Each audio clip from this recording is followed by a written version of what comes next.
Cassette time again. Uh, it's been a while. If you remember last time that I dug out the cassette case, kind of talked about a few that I liked, a few that I'm still wondering why I even own. Seriously, I was looking at some of those this morning. I'm like, you really own this fucking cassette? What's wrong with you? Anyway, I thought, you know what? Let's give some love to the ones I do like. And there are 12 songs on these cassettes. Some of them you might have heard of, others I know you haven't. But these 12 riffs on these cassettes, you should definitely listen to on Monday morning because you will get jacked up. Whatever your job is on Monday morning, even with a hangover, you pop one of these bad boys in the cassette player and you're doing push-ups. Hell, you might just be punching windows. You have to replace your window, of course. But to feel that jacked up, and feel your fist go through a window, amazing. Really, especially on like I said, with a hangover. And we're going to start with this bad boy right here. Faith No More, King for a Day, Fool for a Lifetime. There's two songs, first side. The Gentle Art of Making Enemies, and then Cuckoo for Caca. Yeah, Mike Patton. Crazy for shit, right? Listen to some. I just thought about this. Even though we're talking about the guitar riffs, on the Gentle Art of Making Enemies. Don't look so surprised. Happy birthday, fucker. Blow that candle out. We're gonna kick you. Don't say nothing because you are. And I don't know. You know the crazy voices Mike Patton does. That in itself is a tendency. Well, it has the tendency. Wow, that word. The tendency. There you go. Just his voice alone will get me jacked up. But you add the guitar riffs on both of these songs, I love it. And this is so underrated. Nobody ever talks about this album when it comes to Faith No More. It's my favorite album. And I love The Real Thing. As a matter of fact, I'll be talking about it here in a little bit. This cassette here, though, listen to it. But especially The Gentle Art of Making Enemies and Cuckoo for Caca. Those two guitar riffs, if you're in a garage band like me, and you want to learn a new riff that's going to make girls come over and watch you play, learn those two right there. All the chicks in the neighborhood, they'll be sitting there in the garage watching you play. You don't even have to learn the whole riff, just certain parts make you sound good. They go, oh, I like that part. Can you play that again? Sure. And then, of course, you don't know how to play it because you half-assed it anyway. But still, just the girl seeing you with your guitar. That's all you need. That's what I'm here for. All right. The tips, the little nuggets of information that you can't find anywhere else on the internet. That's what you come here for. Sometimes. Shut up, Penelope. Electric Love Hogs. See that little bad boy there? Now, I know everybody remembers, because I've mentioned it quite a bit, John Feldmann sang on this album, and it pains me to say this. Why, John Feldmann? What happened to you?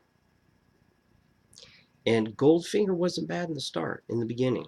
I like Goldfinger, like their first couple of albums, and then it just got worse and worse. And now you're producing 5 seconds of fucking summer.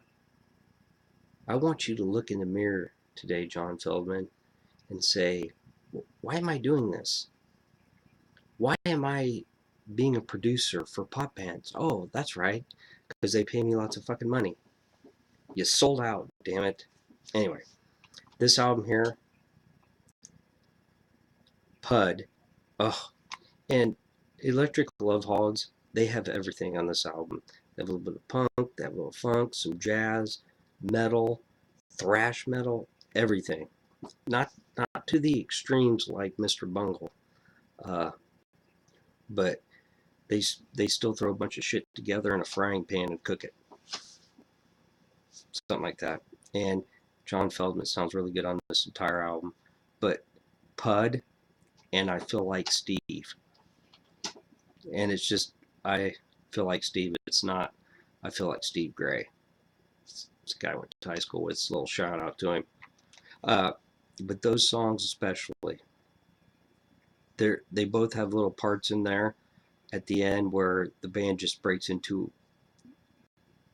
thrash, straight out thrash. It's unbelievable. That's why it's so hard for me to listen to John Feldman now after listening to this. What happened to you? So there you go. There's 4 guitar riffs right there. And God, I love the Electric Love Hogs. Biohazard. Now listen. I say now listen a lot, don't I? I just realized that. I'll quit doing that so much. Urban Discipline, the title track, and of course Punishment. I remember when I first watched Punishment, the video, and it shows all the guys in stocking caps walking on the bridge. There's like 100 guys, and honestly, they all look like guys that just gotten out of prison. And when I watched it, I was like, God, this is so cool. These guys they're so rough looking. You're thinking, God, if I went to this concert, would I even make it out alive? Fucking guys would just beat the fuck out of me, you know? But Urban Discipline and Punishment, the distortion just absolutely is punishing. My speakers, they make that weird noise when I put in the biohazard tape. It's like, you know, the low end is almost too much for them. They about explode off the walls. But I pat them. I'm like, it's okay, speakers. I love you. I love you. Please, please don't blow. I can't afford new speakers. You're all I got. God, I'd be lost without my speakers. I love my speakers. Maybe someday I'll do a show on them because they're really neat. Anyway, when you talk about heaviness and wanting to do 25 push-ups, Biohazard right there, that's your band. So we've got 6 songs already. 6 riffs. Here's one for you. Pantera, Far Beyond Driven. Not Vulgar Display of Power. But the first song on here, Strength Beyond Strength. That's the best song on the album to me. I like that album. I don't love it. But what, you know, to follow up Vulgar Display of Power,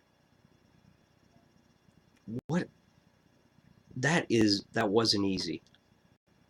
You know, I mean, Vulgar Display of Power, it's in my top 50 of all time, number 10 actually.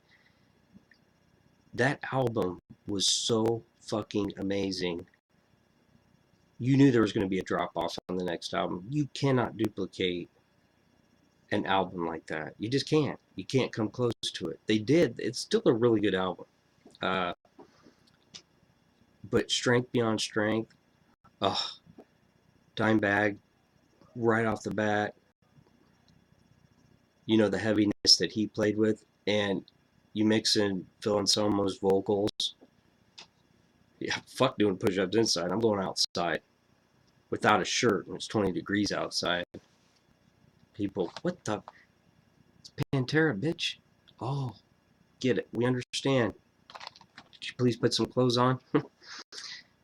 See, and I told that story before because it's true. That music has that effect on me. But Strength Beyond Strength, even if you don't like the rest of the album, it's worth it for that one song. There's other good songs on there,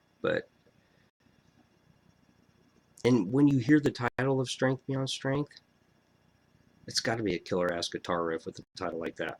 All right, here is a Buckster special. Dog Eat Dog. Oh, well, hey. None of your business. Maybe it is another woman, Penelope. Yeah, got a new phone. It makes weird noises when people text and stuff. I'm all excited. Why am I excited? Fuck, it ain't nobody. Ain't no woman. I wish it was. I'm sick of you. All right. So all Boro Kings, all kidding aside, man, that was fucking stupid. But the key guitar riff on this, and there's a lot actually, but it's the funnel. No, pull my finger. I changed my mind just like that. It's the fourth song on the first side. Will you pull the trigger on me? Will you pull my finger? Clack, clack, pop, pop, dun, dun. And it's not thrashy because it's Dog Eat Dog. Danny Nastasi plays guitar, who also is a guitarist for Monkey Pup, but it is heavy and thick distortion. And Pull My Finger, when the title is Pull My Finger, you're not going to fart. You are going to do push-ups. That's the idea. That's why I'm doing this video. 8 songs already. There's only 4 left. Only 4 left. Right? Okay. I mentioned earlier. Dun, dun, dun. Yeah, I need that special music when I'm talking about a very special cassette. And the song I'm talking about is Love is a Fist. Mr. Bungle is not for everyone. And the Bucks will tell you this. He knows because I think I kind of beat him into submission, into liking this band. Because when it ended, I would play it over and over. And I know the Buckster was like, didn't we just listen to this like 5 times in a row? Yes. See, I'm doing that like he's sitting over there and I'm talking to him. Yes. We're listening to this again. Look into my eyes. Buckster, Mr. Bungle, now. Okay. Scummy. See, I was scummy back then. I wasn't quite scumlicious, but Love is a Fist is a pure thrash something. Great. How about that for a word? It's a great thrash song. But especially for Mr. Bungle, because it's so chaotic. They're all over the place in every song. And it's the one song that is actually fairly structured. And that's definitely not a word you would use with Mr. Bungle. But Love is a Fist, that guitar riff, holy shit. It is a crusher. Hurts. It's so good it hurts. Only 3 left. Dun dun dun. Faith No More again. You're going to be surprised probably by the song that I picked. Well, probably not. Surprise You're Dead. And what I love about that song, that's a Jim Martin special. Of course, all the guys in the band brought different elements, you know. Mike Borden, the drummer, even though he drummed for Ozzy and Korn, a bunch of different fucking bands. And then the bass player, he had the funk thing going, he had the keyboardist. But Jim Martin was the guy that was like all thrash, all metal. And Surprise You're Dead is that song. You can tell that Jim Martin's hands are all over that song. And I remember when that's another song I used to listen to all the time when I was in Atlanta. And I don't think my roommates like that very much. Is this the Faith No More song again? Don't you own another cassette? Yeah, but we're not going to listen to it. This is my apartment. And then my roommates go, well, this is our apartment too. And then I'd say, so what?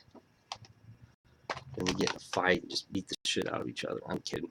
It didn't go down like that. But I did play that song a lot. And God, I haven't listened to it forever. I think about it. I really haven't. And I just realized that I showed this album cover, but it's actually this album. My bad. Sorry. The Real Thing. Okay. Now, Angel Dust. Okay. My apologies. I get all screwed up when I talk about Faith No More. So, Surprise You're Dead. The Real Thing. I love the song on here, Just Lobber. Last song on Angel Dust. That song sounds like something that would be on Mr. Bungle. You know, he's got that weird, crazy, distorted effect on his voice, singing voice. Talk about Mike Patton and Jim Martin with that just heavy, brutal guitar. If you're a garage guitarist like me, and you might be better than mediocre, there's no way that you cannot listen to that guitar riff and not like it. It's that simple. 2, 4, 6, 7, 8. Oh, yeah, one more. Sorry. Last one, and this is a surprise one right here. I don't think anyone would be expecting this from me. Not in my 12 guitar riffs, but it belongs. That's right. Soundgarden, I think this is their best album. Bad Motor Finger, and I'm talking about the Jesus Christ Pose. Go on YouTube and listen to it. It's that good. God, what an album. And I wasn't a huge Soundgarden fan. Liked some of their songs. I liked Outshined. I even liked Black Hole Sun before I heard it 6,000 times.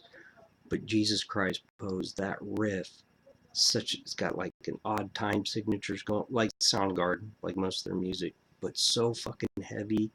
And then Chris Cornell sings. His voice, what a fucking voice. And especially with a song title like Jesus Christ Pose, yeah, that's gonna fucking at least give you a headache, but a good headache, not a bad headache. So there you go. Those are my 12 most underrated metal guitar riffs in my cassette collection. Just something a little different. Hope you had fun with that. Now, if you did have a hangover, it should be gone. I had the podcast, now a video. You should be feeling good enough to start drinking again. Go ahead. Crack open a beer. All right, I do this. Take it easy. And if it's easy, take it twice. I'm out.